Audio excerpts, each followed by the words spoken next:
I want to tell you something that nobody tells you about greatness. It is not a moment. It is not an arrival. It is not the morning you wake up and finally feel ready, finally feel equal to the life you have been imagining, finally feel like the person you were always supposed to become. It is Tuesday. It is the unremarkable Tuesday after the Monday where you failed, after the Sunday where you told yourself this week would be different, after the month where nothing seemed to change no matter how much you wanted it to. It is Tuesday, and you get up anyway, and you do the thing again, and nobody sees it, and nothing dramatic happens, and you go to sleep, and you do it again on Wednesday. That is what greatness is made of. I know this because I lived it. Every single day for 19 years as Emperor of Rome. Let me tell you what my mornings actually look like. I was not a man who woke up inspired. I was not a man who leapt from bed filled with the certainty of purpose and the energy of someone destined for history. I was a man who was tired, who had been tired for years, who carried the weight of an empire on a body that was failing him in the middle of wars he had not chosen, surrounded by people who needed things from him before sunrise. I wrote about this in my private journals. Words I never meant for anyone else to read.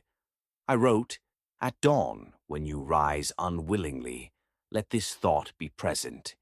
I rise to do the work of a human being, not the work of an emperor, not the work of a philosopher, the work of a human being. Because that is all consistency ever is, the daily decision to do what a human being is capable of, regardless of how you feel about doing it."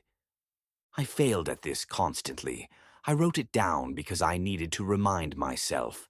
The journal was not a record of my wisdom. It was a record of my struggle, of the distance between what I knew and what I managed to do on any given day. That distance never fully closed, and I kept showing up anyway. That is the first thing I want you to understand about consistency. It does not require you to feel ready. It does not require you to be good at it yet. It requires only that you return. Here is what I observed about the men around me. The men who accomplished the least were almost never the least talented. Talent was abundant in Rome. Intelligence was everywhere. There was no shortage of men who were capable, who were sharp, who could see what needed to be done and articulate it brilliantly. What was rare, what was genuinely, extraordinarily rare, was the man who did the same thing every single day without needing it to be exciting. I watched brilliant men begin 100 things and finish almost none of them. They would begin with fire, with certainty, with the particular energy of someone who has just discovered what they are going to do with their life. And then the fire would encounter the ordinary, the repetition, the days where the work felt like pulling stone uphill with no view at the top, and they would find a reason to stop. Not a dramatic reason, a quiet one, a small erosion. One day missed became two, two became a week. The week became the gentle conclusion that perhaps this was not the right path after all, that perhaps the next thing would be different, that the fire would return if they found the right circumstances. The circumstances never arrived, the fire never returned, and the talent spent its whole life looking for conditions that would never come. I made myself a rule, not a grand principle, a small, specific, daily rule. Do the work before you decide how you feel about it. Not after, not when the feeling is right. Before. Do it first. Feel it second. Because the feeling follows the doing, not the other way around. Let me tell you what consistency actually builds. It does not build what most people think it builds. People believe consistency builds skill, and it does. But that is not the most important thing it builds. It builds identity. Every time you do the thing you said you would do, on the Tuesday when you do not want to, in the week when nothing is working, through the month when the results are invisible, you are not just doing the thing. You are becoming the person who does the thing. This is what I mean when I write, "The impediment to action advances action."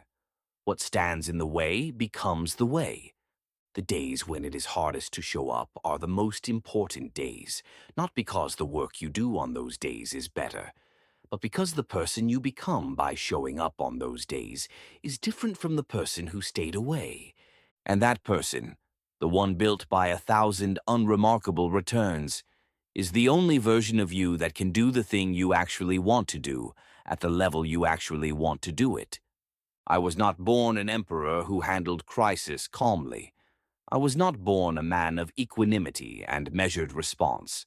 I built that man, one morning at a time, one return after one failure after one return, for decades. The man who stood at the edge of the Danube River, commanding armies in the worst conditions of my reign, was not the man who had been born. He was the man that 40 years of daily practice had made possible. That man was not built in a single moment of inspiration. He was built on Tuesday. Here is the life lesson I want you to carry. Motivation is a visitor. Consistency is a resident. Motivation arrives when the conditions are right. When you have just read something that moved you, or heard something that lit a fire, or seen someone accomplish something that made you believe it was possible for you too. Motivation is real. It is useful. It is also temporary. It will leave. Always. Without exception. Consistency does not depend on it arriving. The man who waits for motivation to begin has given the most important decisions of his life to a guest who does not keep a schedule. He is waiting at the door of his own house for someone who may not come for weeks. Do not wait. The practice begins before the feeling. The identity is built before the results. The man arrives before he is ready. I wrote to myself every morning before I did anything else. Not because I always had something profound to say, not because inspiration greeted me at my desk, but because the act of sitting and writing was the signal to the rest of my day that what mattered was being attended to before the world could claim me. Some mornings I wrote 3 lines. Some mornings I wrote a paragraph that embarrasses me to recall. But I sat. I wrote. I returned. That return, that simple, daily, undramatic return, is the whole of it. Now let me tell you what gets in the way, because understanding the obstacle is the beginning of removing it. The first obstacle is perfectionism, the belief that if you cannot do the thing at the level it deserves, you should not do it at all. That a bad meditation session is worse than no session. That a weak training day undoes the effort. That if your writing is not good today, you should not write. This is the ego protecting itself from evidence. If you do not try, you cannot fail. If you wait until you are ready, you never have to discover that you were not as ready as you imagined. I failed in my practice constantly. I lost my temper with people I should have been patient with. I made decisions that I examined the following morning with something close to shame. I wrote it all down, and I came back the next day and tried again.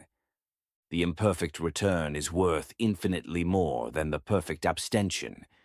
The second obstacle is the need for results, the human desire to see something change in proportion to the effort being applied, to feel the progress, to have evidence that the work is working. Consistency rarely offers this. The results of daily practice are almost never visible in the day. They are rarely visible in the week. They become visible in the year, in the 5 years, in the decade, in the man who stands somewhere one morning and realizes that what he is capable of now is so far beyond what he was capable of when he began that he can barely recognize the distance. That distance is built quietly, invisibly, in the unremarkable daily return that looked like nothing while it was happening. Do not expect the day to show you what it is building. Trust the compound. The third obstacle is comparison, the habit of measuring your beginning against someone else's middle, of looking at what another man has built over years and feeling the weight of how far you are from it in this moment. I ruled the largest empire in the world, and I still caught myself in this trap. Still noticed the general who seemed more decisive than I was, the philosopher whose thought was cleaner than mine, the administrator whose patience I could not match on my most tired days. The only comparison that matters is between who you were yesterday and who you showed up as today. Not the distance between you and the summit, the distance between yesterday's you and today's. That is the only measurement that consistent practice can affect, and it is the only one worth taking. Here is where I want to leave you. It is Wednesday, or Thursday, or some ordinary morning in the middle of a month that has not been working the way you wanted it to. And the question is not whether you feel like doing the thing. The question is whether you will do it anyway, because that is the whole of it. That is the full extent of what I am asking. Not the dramatic commitment, not the sweeping change, not the version of yourself that rises from this moment transformed and never struggles again. Just this: do the thing today, however imperfectly, for however long you can manage, without waiting to feel ready or inspired or equal to it. Then do it again tomorrow. I built an empire on this, not on genius, not on destiny, not on the particular gifts I was born with, on the return. Every single day for 19 years I returned. So can you. Be still, be unshaken, be free.